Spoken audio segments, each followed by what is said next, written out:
한 송이 국화꽃을 피우기 위하여서 봄부터 소쩍새는 그렇게 울었나 보다. 이런 시 아시죠? 한국 사람이면 이 서정주 시인의 국화 옆에서라는 시를 모르시는 분이 별로 없을 것 같아요.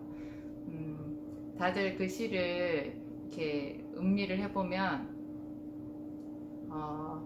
대단한 깊은 성찰이 있고 통찰력이 있는 그런 시라는 걸 금방 알 수 있어요. 저희 약국에 어떤 단골 손님 한 분이 어느 날 오셔가지고 그분 참 마음이 좋고 착한 분이었거든요. 여자분이었는데 무슨 말 끝에 이렇게 얘기하셨어요. 아, 왜 꽃들은 피고 난리야.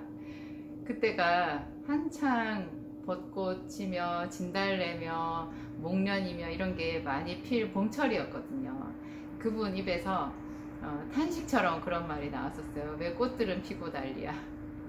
정말 여유가 없으신 거예요. 삶이 마음이 나빠서 그런 게 아니라 그분 정말 착하고 좋은 분이었지만 인생이 힘든 거죠. 고달프니까 꽃들을 보고도 좋은 감정을 느낄 수가 없는 거예요. 그래서 그런 말씀을 하셔가지고 제가 많이 위로를 해드린 적이 있어요.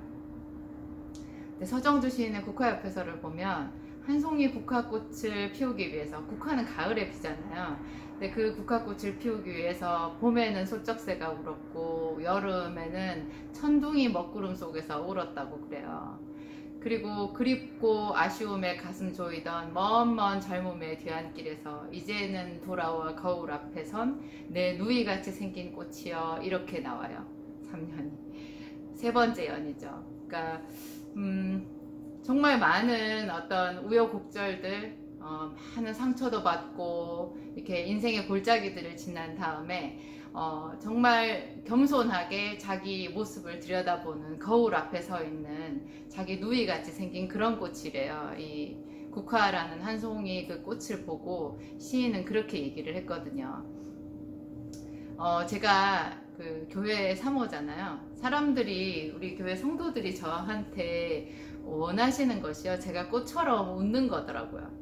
제가 어떤 가르침을 주는 것이나 이렇게 뭔가 그 사람들에게 도움이 될 만한 정보를 준다든지 방법을 제시하는 이런 거를 원하지 않으시고요. 그냥 제가 꽃처럼 웃으면서 반가워해주고 기뻐해주고 그냥 있는 그런 환하게 웃는 그 모습을 제일 좋아하시더라고요.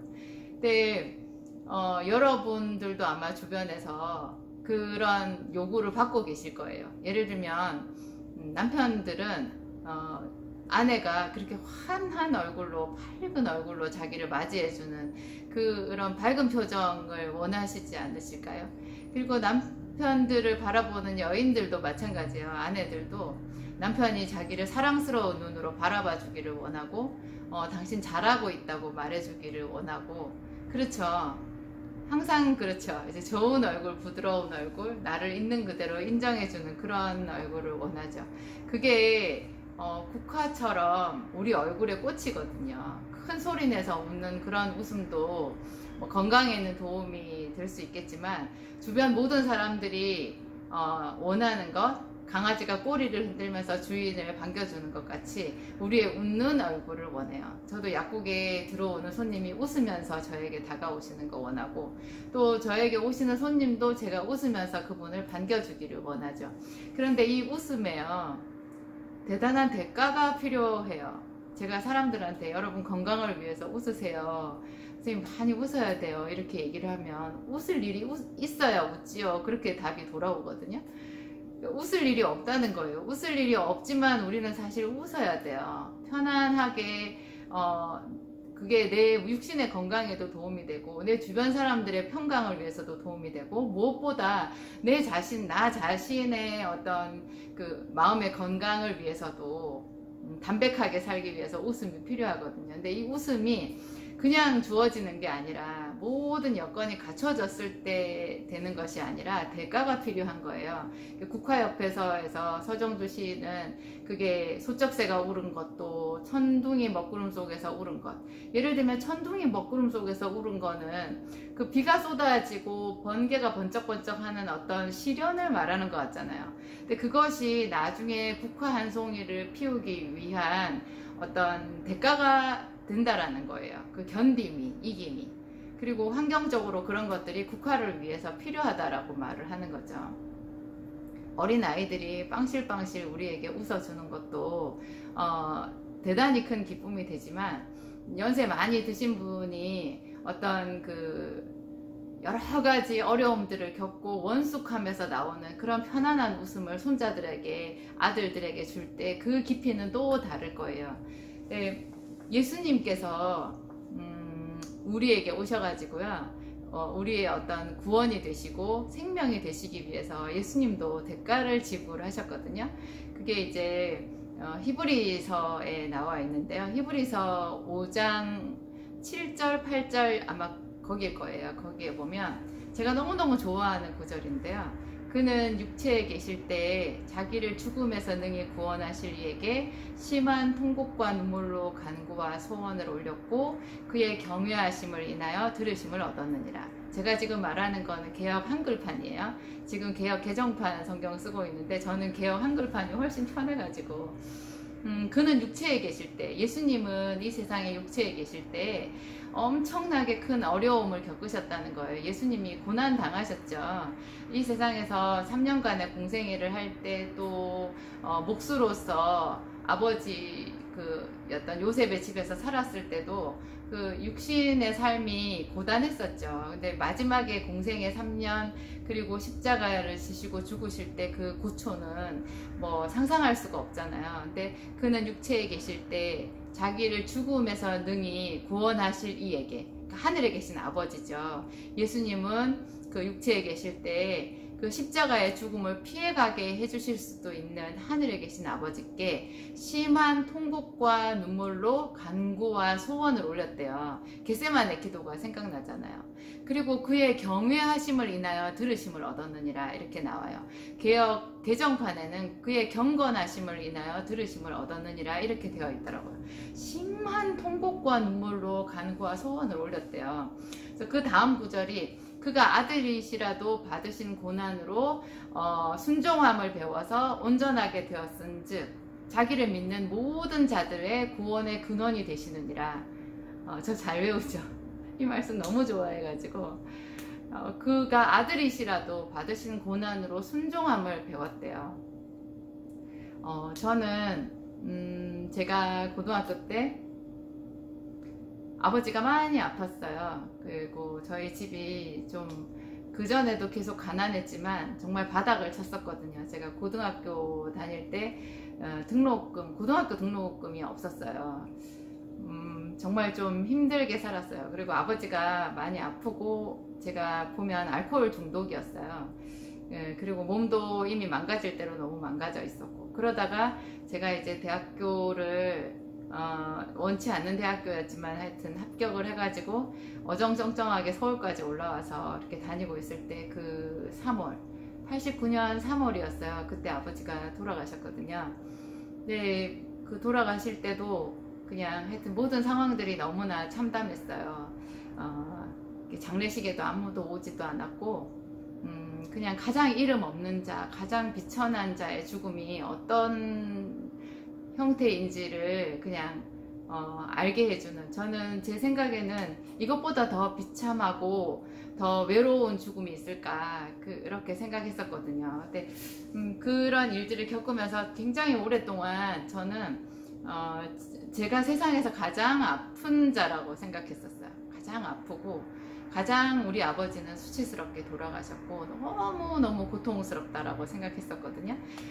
나중에 제가 남편 따라서 이제 교회를 개척해가지고 목회를 한 10년 가까이 했을 때쯤에 어느 날 성광처럼 깨닫게 됐어요. 내가 가장 힘들다, 내 상황이 가장 힘들다, 내가 가장 아프다 이렇게 생각하는 것이야말로 제일 어리고 유치한 사람이 갖는 생각이라는 거. 이 세상에는 온통 아픈 사람들이 많아요.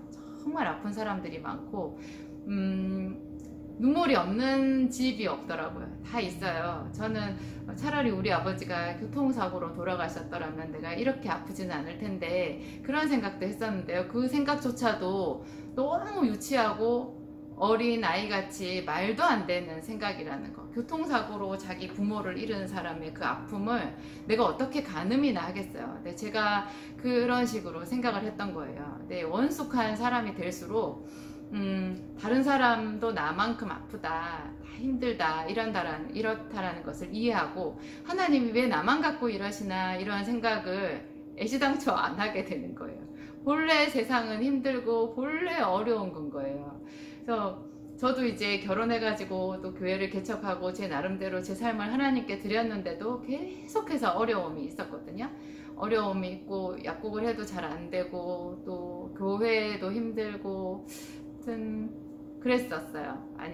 많이 그랬는데 제가 참 어리석었다라는 생각을 많이 했어요. 어느 날 제가 그 성경을 처음부터 끝까지 한번 저희 머릿속으로 쫙 훑어보았거든요. 머릿속으로 쫙 훑어보았는데 어떤 저한테 큰 깨달음이 있었던 거죠.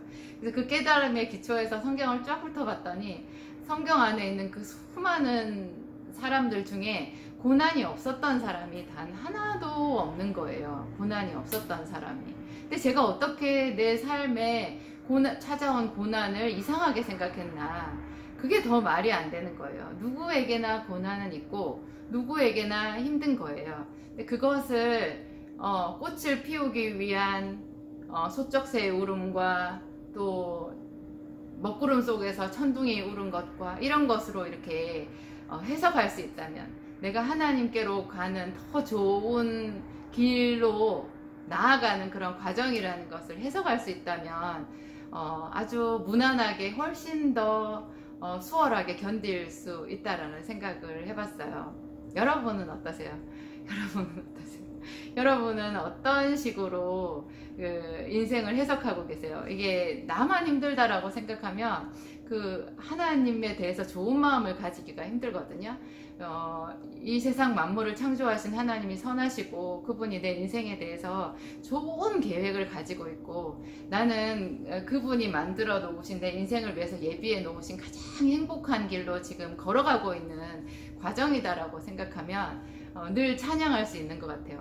그 사람이 아주 잘 살고 그 어떤 높은 경지에 오르고 모든 사람들이 부러워하는 그런 위치에 올랐을 때 그 사람의 지난 과거가 어려움으로 점철되어 있었고 수많은 위기들과 고통들이 있었다라는 것을 다른 사람이 알게 되었을 때 참 향기가 나거든요. 아, 그렇지. 수많은 사람들에게 그것이 위로가 되고 소망이 되고 기쁨이 돼요.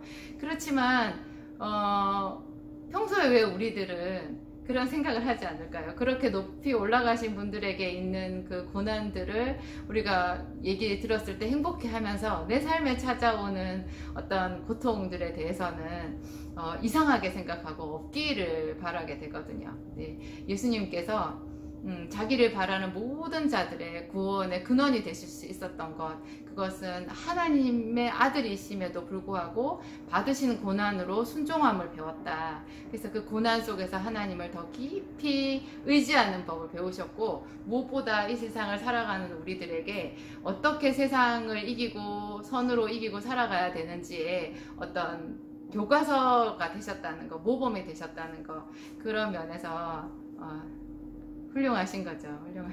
여러분들도 삶에 찾아오는 고난이 여러분들에게 아주 귀한 보석이 될 수 있다는 거 생각하시고 국화를 피우기 위해서 애써 보시기 바랍니다.